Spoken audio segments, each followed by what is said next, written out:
तीसरे भाव में यह कहना है कि यदि विश्व प्रापंच परमात्मा विवर्त अथवा उसमें अद्भुत दोनों अवस्था और संदस वस्तु विवेक आवश्यक होने पर भी कोई विशेष मत नहीं रखे, तो उस अवस्था में वेद का उपदेश अति आवश्यक है।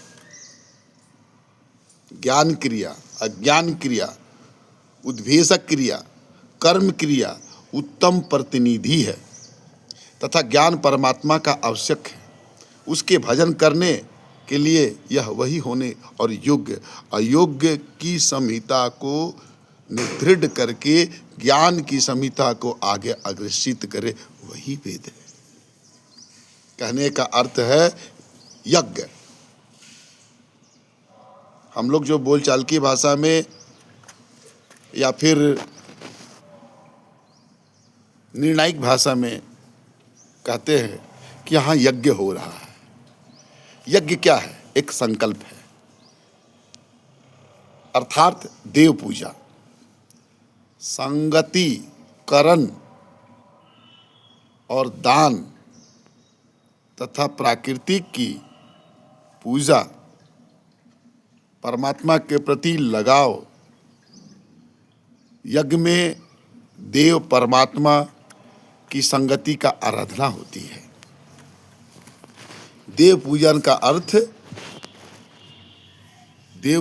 अर्थ द्रव्य, समय एवं स्वयं पूजक की आत्मा का दान उपयोग होता है। इसलिए पुराणों में यज्ञ भगवान का अवतार भी स्वीकार किया गया। अतः यज्ञ का अर्थ परमात्मा है, परमात्मा का विस्तार ब्रह्मांड है और संपूर्ण यज्ञ साधन परमात्मा में ही कल्पित है। यही नहीं, यज्ञेन यज्ञ देवता अथवा ब्रह्मा परम, ब्रह्मा हवि का अर्थ है परमात्मा की आराधना ही मनुष्य को इष्ट से मुलाकात कराती है। अब प्रश्न आता है, इष्ट कौन है?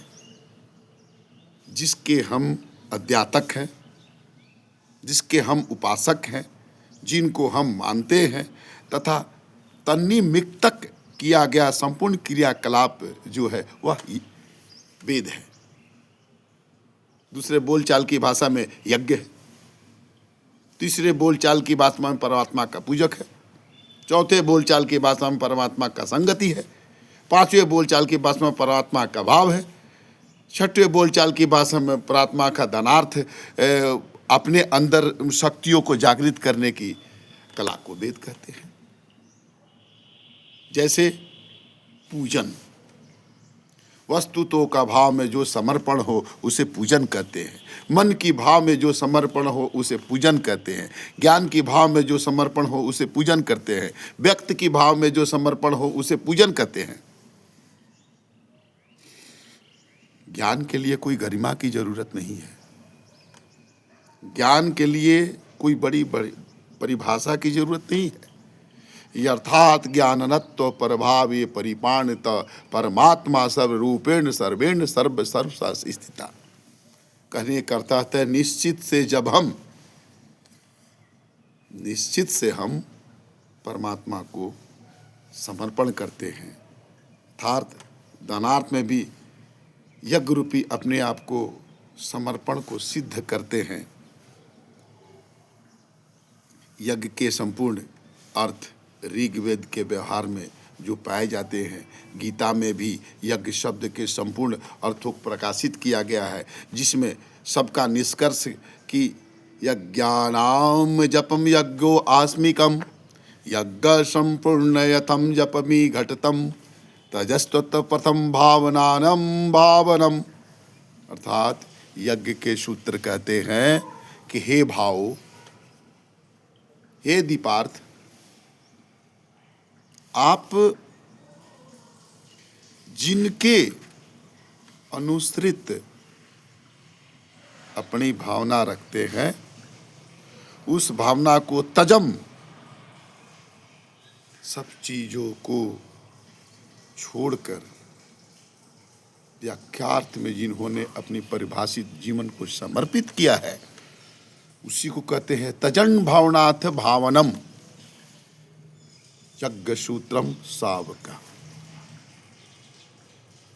तो मैं सभी भक्तों से लोगों से निवेदन करना चाहूँगा, अपने सनातन धर्म की रक्षा के लिए, अपने मन क्रम वाणी की रक्षा के लिए, अपने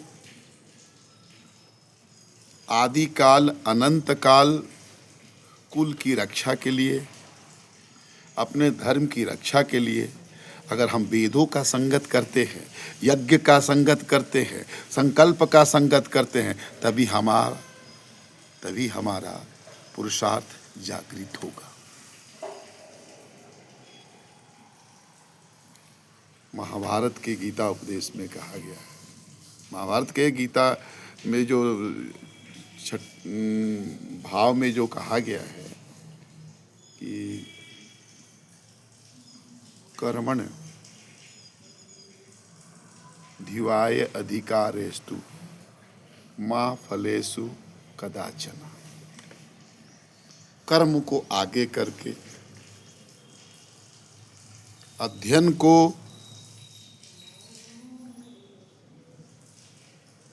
कर्मठ बना के, अध्याय को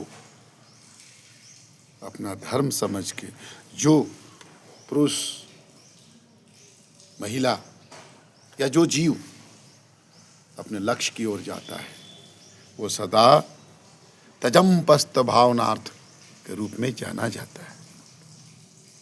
आज के तीसरे भाव में हम अपने शब्दों को यहीं विराम देते हैं। श्रीमन नारायण। जय श्री राम, जय हनुमान।